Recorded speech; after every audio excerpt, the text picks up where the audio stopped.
Antigua's former Prime Minister raises concerns over changes to the Citizenship by Investment program. And in sports, the cricket world mourns the death of Australian player Philip Hughes. I'm Nicole Best with Caribbean Intent for Thursday, November 27. I'll be back with the details after the break.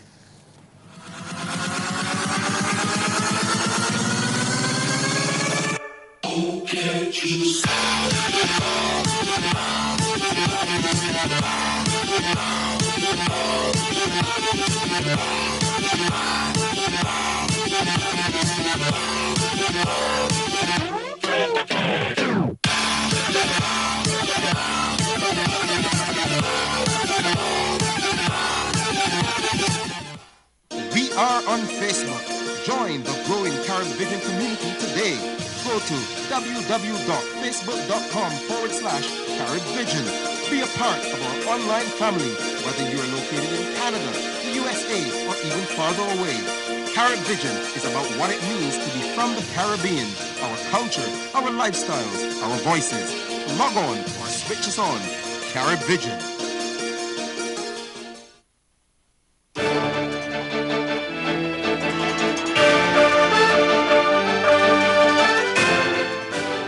Antigua's former Prime Minister Baldwin Spencer is warning the country could face repercussions if the Citizenship by Investment program continues on its current track. The program was introduced under the Baldwin Spencer administration, but was amended earlier this year when his successor Gaston Brown took office. However, Spencer says he's concerned that the changes could have ramifications for the country.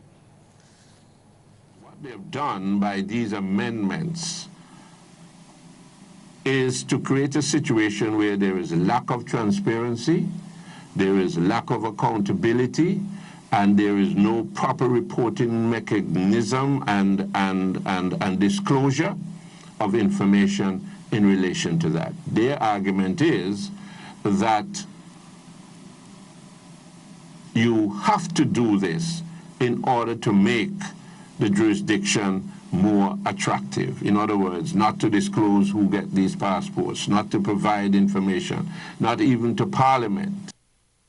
The CPI allows for individuals and their families to obtain citizenship after making substantial investments in the country. In Grenada, the Citizenship by Investment program is expected to attract investments worth more than $100 million this year. In his budget address Wednesday, Prime Minister Keith Mitchell said his government is putting measures in place to ensure the smooth execution of the program. The importance of the Citizenship by Investment program and the expectations for the 2015 budget, additional marketing agents have been appointed and additional projects will be undertaken. We have to safeguard, clearly, Grenada's image and insulate ourselves from any criminals. Therefore, we have engaged the services and support of private due diligence services, contractors, international governmental partnerships on our own financial intelligence unit to ensure it remains safe and clean.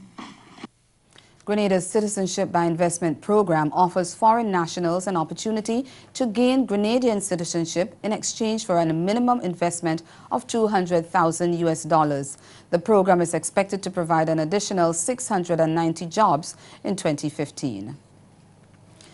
Several Caribbean countries have completed the review process implemented by the Caribbean Financial Action Task Force and the International Cooperation Review Group.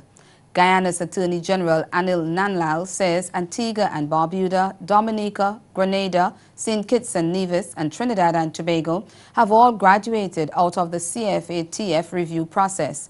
Guyana remains the only country in the grouping and is under review at the Financial Action Task Force level. However, Nanlal told a CFATF meeting in El Salvador on Wednesday the non-legislative measures of the anti-money laundering regime are being implemented in Georgetown. He added that these measures could be completed before May 2015. A leak on a major gas pipeline is causing Trinidadians to have to limit their use of electricity. The Trinidad and Tobago Electricity Commission, TNTEC, says the leaking pipeline supplies one of its independent power producers. Trinidad and Tobago's energy minister says the problem is being resolved and electricity consumers have no need to worry. Jewel Brown from TV6 News has more. TNTEC Corporate Communications Manager Annabelle Bresnell had earlier requested the media's assistance in making a plea to customers to conserve electricity. Ms. Bresnell wrote that, quote, the Commission is experiencing a developing situation where the gas supply to one of its independent power producers is being severely curtailed, unquote, and, quote, in an effort to avoid load shedding across the country, the Commission is asking customers to limit their use of electricity to only what is necessary, unquote.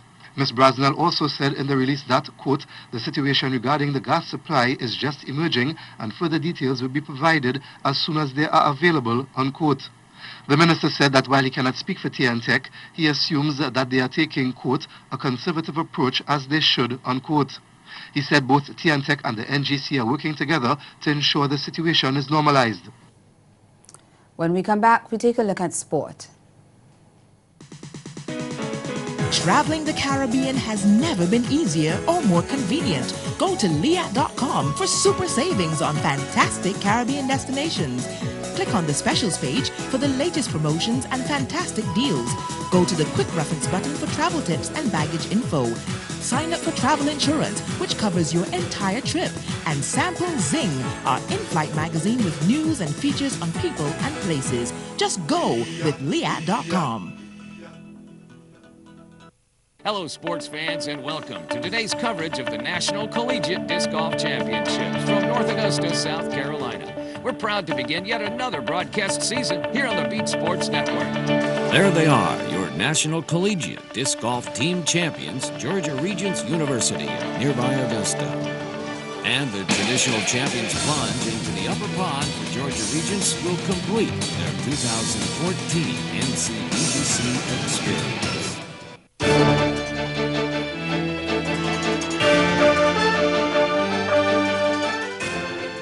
The cricket world is today mourning the death of Australian cricketer Philip Hughes. He was struck on the head with a bouncer on Tuesday at the Sydney Cricket Ground. 25-year-old Hughes died from his injuries on Thursday. Before Hughes died, West Indies legend Brian Lara said the injury would affect the psyche of bowlers around the world, but he said he does not believe the bouncer should be eliminated from the game. In 1998, former West Indies cricketer Phil Simmons required life-saving surgery after he was struck in the head during a match. Trinidad's Soca Princesses get a cash boost from the government ahead of their second-round qualifier against Ecuador. The match is scheduled for December 2nd. The Soca Princesses are hoping to be the first to qualify for the Women's World Cup. Sergio Dufour of TV6 News reports. It's a check in hand and perhaps very soon money in the bank. The women's Soca Warriors were given their $50,000 bonus today by the Prime Minister, Kamla Persad Bissessa, for their efforts so far in attempting to qualify for next year's Women's World Cup in Canada. The PM presented the checks to the 20 players and the technical staff of the team. She also gave the women's Soca Warriors a bit of advice before their World Cup qualifier against Ecuador. So you have to ensure Ecuador does not score. So I don't know what your strategies are. I am not good at football strategies. I have other strategies which some tell me are good and some say they are not such good strategies, election strategies and so on. But your strategy, obviously, you have to make sure that you get into the goal post. Minister of Sport. And that's the Caribbean in 10. Join us again at 6:30 for Caribbean Newsline. Good afternoon.